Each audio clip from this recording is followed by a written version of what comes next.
د شیخ جنید بغدادي رحمت الله علیه یو مرید و بګوړش شیطان ورپسې څه کشفونه به لیدل ځان به لیدو چې زه باغ کې ګرځم او ګلان دي او باغونه دي او چمنونه دي او د شیخ جنید بغدادي رحمت الله علیه دربار ته به نه راتلو. شیخ جنید بغدادي رحمت الله علیه د مریدانو نه تپوس کوي لکه غفلانی نخکاری هغه څه شو. یو کس ورته وویل چې صاحب هغه څه نور خبرې کوي.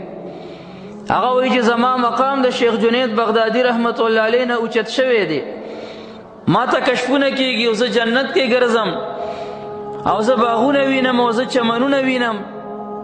شیخ جنید بغدادي رحمت الله علیه ور باندې پوه شو چې دا خو د پسې شیطان شوی دی. یو کس ورپسې ولېږل او راوستو ویې هلکه څه کیسه ده؟ وی صاحب زما مقام تا نه اوچت دی او ما ته کشفونه کېږي او زه دا وینم او زه هغه وینم او ما ته الله تعالی دومره مقام را کړی. شیخ جنید بغدادي رحمت الله علیه پوه شو چې دا چمن دا ورته شیطان د ځان نه څه جوړی او دغه باغونه او دا کشفونه دا رحمانی نه دي، دا شیطانی دي. نو ورته وایي چې کلم تا ته کشف وشي او تا سره غیبي خبرې کېږي نو هغه وخت کې صرف زما نوم والا چې شیخ جنید بغدادي ته بیا وګوره چې بیا څه کېږي. خو چې کله هغه مرید ته کشف شروع شو او غیبي خبرې شروع شو د ورځې نه د ویل ګینې دا الله رب العزت دی. د شیخ جنید بغدادي رحمت الله علیه خبره ورته یاده شوه.